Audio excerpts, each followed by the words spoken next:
And we begin with the diplomatic talks between U.S. and Russian officials in Saudi Arabia. Secretary of State Marco Rubio is meeting right now with a Russian delegation led by Foreign Minister Sergei Lavrov.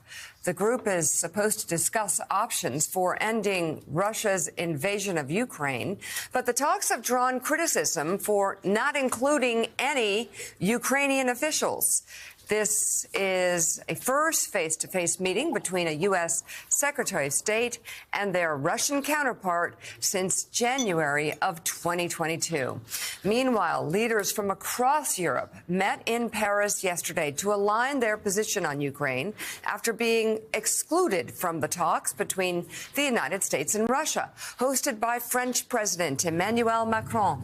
The leaders of the UK, the EU, and Germany were in attendance, among others. Macron spoke with President Trump before the meeting. He then later spoke with Ukrainian President Zelensky, who posted on social media saying Macron had briefed him on what was discussed.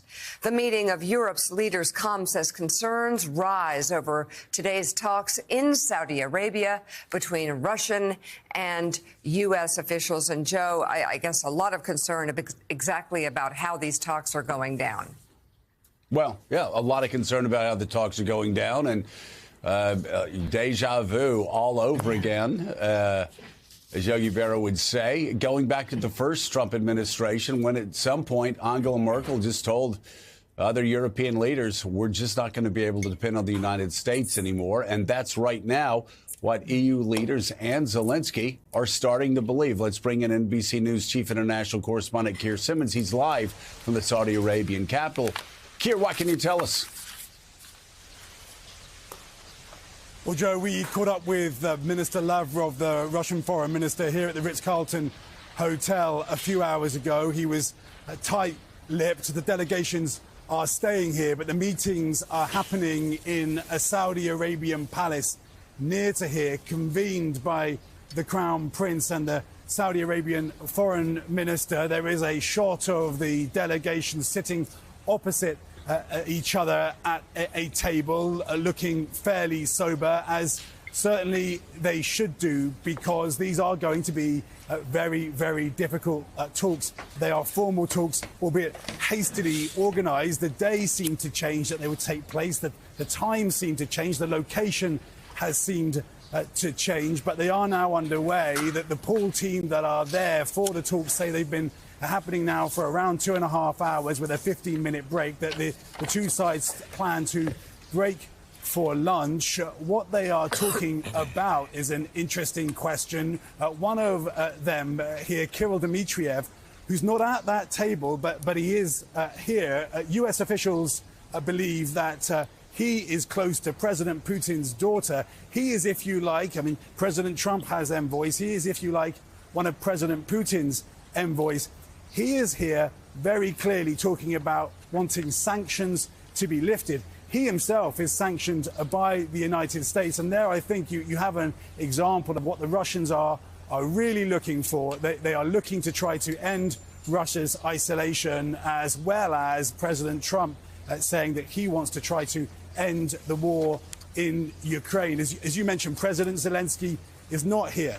He is in Turkey, saying last night that Ukraine will simply not agree to anything agreed at a meeting that Ukraine is not part of. There have been reports that he would come here to Saudi Arabia tomorrow. We don't know whether that is the case. Certainly there'll be no sign of the Europeans here. You mentioned that meeting in Paris yesterday. I mean, frankly, European leaders in disarray, unable to agree again, even whether they would be prepared to send troops into Ukraine to try to sustain any kind of ceasefire, if there is one. I should say the Trump administration being clear that this is a test, if you like, that they're going to see how serious the Russians are.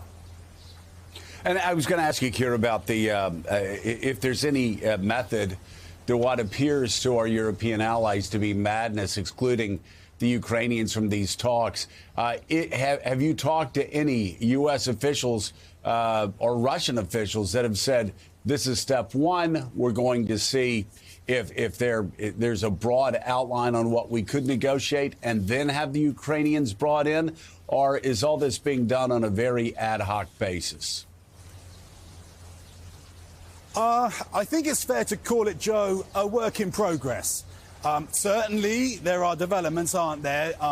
This is historic. It's extraordinary, honestly. I mean, let's keep in mind, these are the first formal talks between the U.S. and Russia officials since Russia's illegal invasion of Ukraine. I should say that, though, that President Trump's envoy on Ukraine and Russia, Keith Kellogg, gave a briefing last night in which he said that he will be in Ukraine this week for 3 days and that he intends to go back and back. And a bipartisan delegation from the Hill are in Europe right now trying to calm nerves in Kyiv and other European capitals, saying, of course, Ukraine will be at the table. The question, though, of course, is what exactly the US is negotiating right now with the Russians behind closed doors. You had the Secretary of Defense, Pete Hegseth, saying in that speech to NATO that the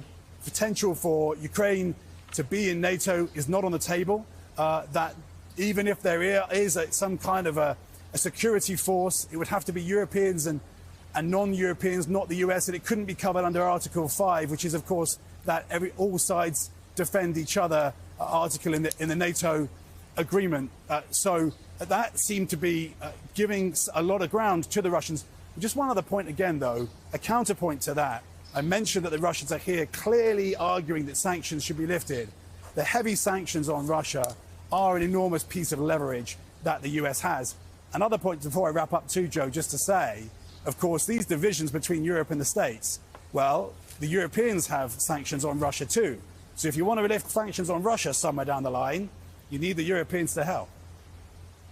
All right, NBC's Keir Simmons in Saudi Arabia, thank you so much. Greatly appreciate it.